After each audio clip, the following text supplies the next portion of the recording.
Meet the ancient human empire far more advanced than we imagine. 2,000 years ago, one empire controlled 50 million people across 3 continents.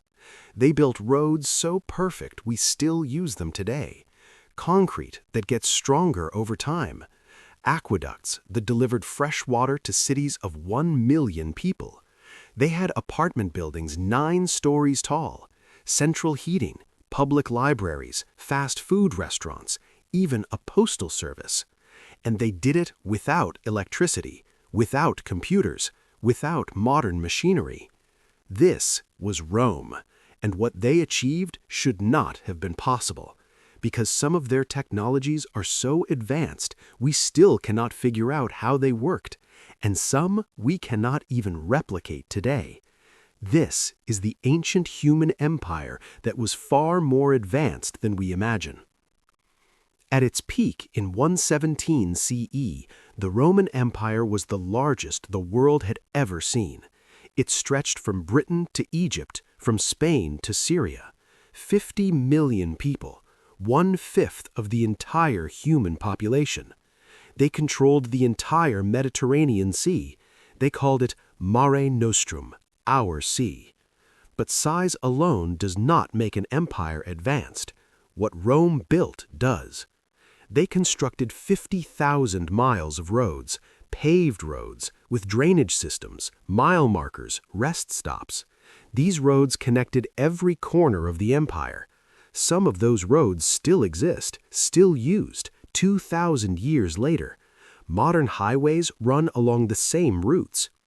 They built aqueducts, over 200 of them, some stretched for 50 miles, carrying millions of gallons of water daily, using only gravity, no pumps, no electricity.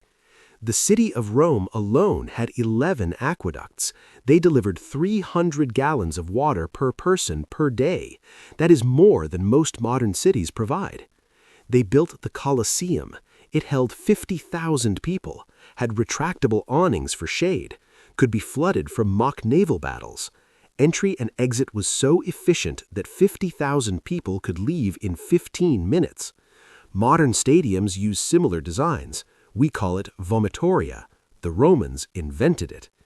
They built public baths, massive complexes with hot rooms, cold rooms, swimming pools, gyms, libraries. The baths of Caracalla could accommodate 1,600 bathers at once. They had central heating, the hypocast system. Hot air flowed under floors and inside walls. Homes stayed warm in winter without fireplaces. They had apartment buildings, insulae, up to 9 stories tall, made of concrete and brick, housing thousands of urban workers. And they did all of this across 3 continents, in dozens of climates, using technology we are only now beginning to understand. Roman concrete is one of history's greatest mysteries. Modern concrete deteriorates, it cracks, it crumbles, it needs constant maintenance. Most modern structures last maybe 100 years. Roman concrete gets stronger with time. The Pantheon dome has stood for 1,900 years. No rebar, no steel supports, just concrete. Still the largest unreinforced concrete dome in the world. Roman harbors built 2,000 years ago still stand underwater. Modern concrete would dissolve in decades. Scientists only recently figured out why. Romans mixed volcanic ash with lime and seawater. This created a chemical reaction. Minerals formed over time, making the concrete stronger, self-healing. We lost this formula for over 1,000 years, and we only rediscovered how it works in 2017. But concrete was not their only innovation. Roman roads were engineering marvels. They dug trenches 3 feet deep, filled them with layers, large stones at the bottom, gravel, sand, finally flat paving stones on top. The roads curved slightly, water drained to the sides, ditches ran alongside. Even in heavy rain, roads stayed dry. They built bridges that still stand.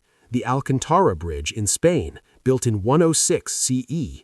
No mortar, stones fitted so precisely they hold through their own weight.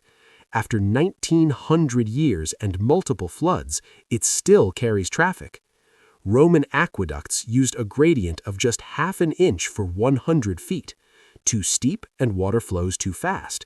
Too shallow and it does not flow at all. They calculated perfectly across miles of terrain. The Pont du Gard in France, 3 tiers of arches, 160 feet tall, carries water across a valley, built without modern surveying equipment. The gradient is so precise that water flowed for 500 years without adjustment. They had cranes powered by treadmills, large wheels with men walking inside, like hamster wheels. These lifted stones weighing several tons. They had surgical tools, scalpels, forceps, bone saws, speculums. Some designs are identical to modern instruments. Rome was a machine. Every part worked together. Laws, military, economy, administration, all coordinated. They had a legal system, written laws, the 12 tables, later expanded to thousands of legal principles, many still used today. Innocent until proven guilty? Rome. Right to face your accuser? Rome. Written contracts? Rome. Modern law in Europe, Latin America, and parts of Asia descends directly from Roman law. They had a professional army. Soldiers served 25 years. They received training, equipment, regular pay, and when they retired, they got land and a pension. This was revolutionary. Most ancient armies were conscripts, farmers forced to fight. Rome had career soldiers, professionals.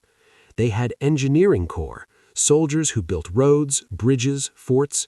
Every legion could construct a fortified camp in hours, complete with walls, ditches, gates, and organized streets. They had supply chains. Food, weapons, equipment moved across thousands of miles, to soldiers on the frontier, to cities in the interior. The logistics were incredible. They had a currency system, coins made of gold, silver, copper, standardized across the empire. You could spend a coin minted in Britain in a shop in Syria. They had banking, loans, credit, interest rates, financial instruments that sound modern. They had insurance, especially for shipping.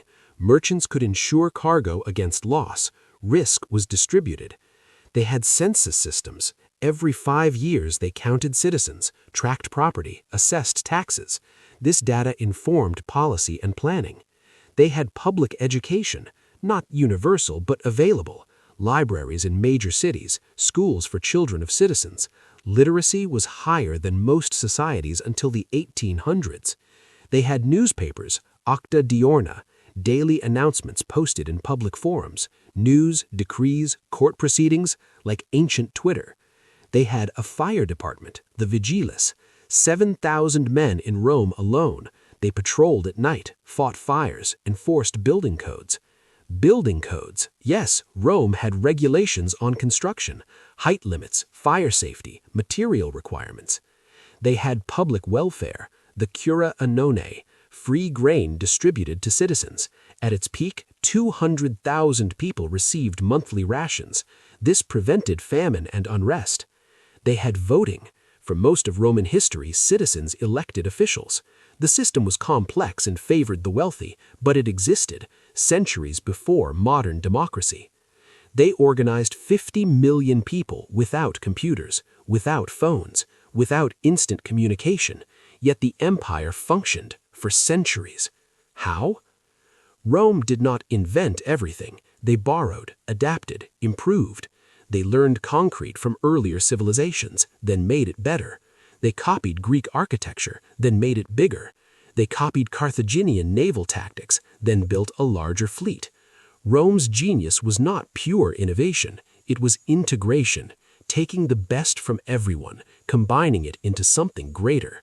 When they conquered Greece, they did not destroy Greek culture, they absorbed it. Greek became the language of educated Romans. Greek tutors taught Roman children. Greek art filled Roman homes. When they conquered Egypt, they learned Egyptian engineering, grain storage, irrigation, river management. From the Etruscans, they learned arch construction. From the Carthaginians, naval warfare. From the Gauls, metalworking techniques. Rome was a melting pot, not just of people, but of ideas. Knowledge flowed from every corner of the empire to the center, then back out again, improved, standardized. They wrote it all down. Romans were obsessive record keepers. They documented everything. Building techniques, legal precedents, military tactics, agricultural methods. Libraries preserved this knowledge. The Library of Trajan held thousands of scrolls. Others existed across the empire. But here is the tragedy. Most of that knowledge was lost. When Rome fell, libraries burned, books were destroyed. Knowledge died with the scholars who held it. For 1,000 years, Europe forgot how to make concrete, how to build aqueducts, how to organize large-scale projects. The Middle Ages could not replicate Roman engineering. They looked at Roman ruins in awe, like ancient magic. It was not magic, it was knowledge, accumulated over centuries, tested, refined, documented. And then lost, because knowledge is fragile. It depends on books, on teachers, on continuity. When Roman schools closed, knowledge stopped passing down. When libraries burned, records vanished. When the empire collapsed, the organizational system that maintained everything fell apart. Imagine if today, suddenly, all books disappeared, all computers erased, all schools closed. In 2 generations, we would forget how to build skyscrapers, how to make medicine, how to maintain power grids. That is what happened when Rome fell. Civilization collapsed, and humanity had to rebuild, slowly, painfully, relearning things Rome knew. Some knowledge returned during the Renaissance, when scholars rediscovered Roman texts, studied Roman ruins, tried to understand what they had lost.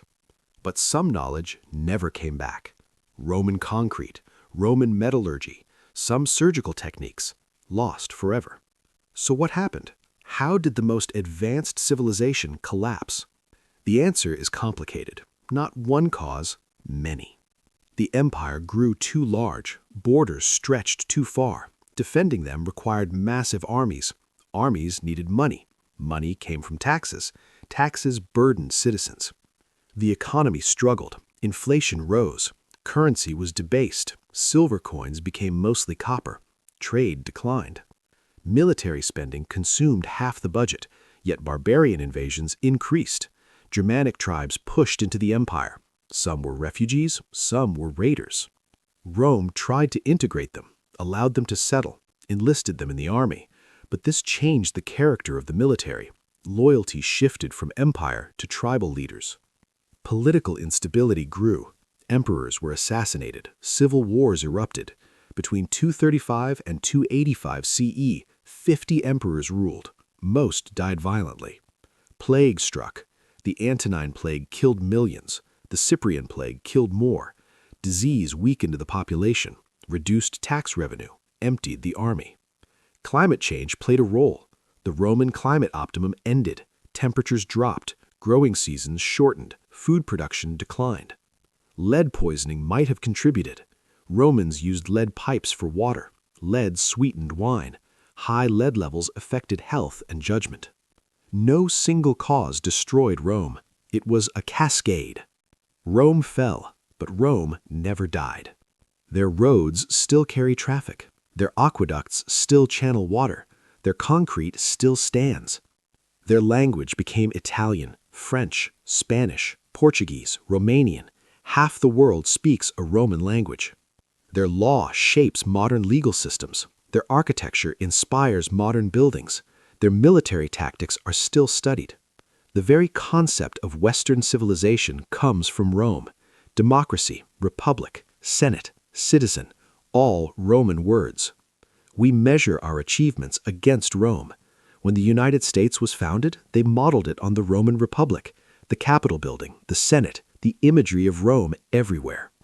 Because Rome represents something, the peak of ancient human achievement, the idea that humans can organize, build, create something that lasts. They were far more advanced than we imagine, and we are still learning from them. 2,000 years ago, Rome built an empire more advanced than most civilizations for the next 1,000 years. Then it fell, and humanity forgot how to do what Romans did every day. If this amazes you, Hit subscribe, smash that like button, share this with someone who loves history. Drop a comment. What Roman technology amazes you most? Their roads, their concrete, their organization?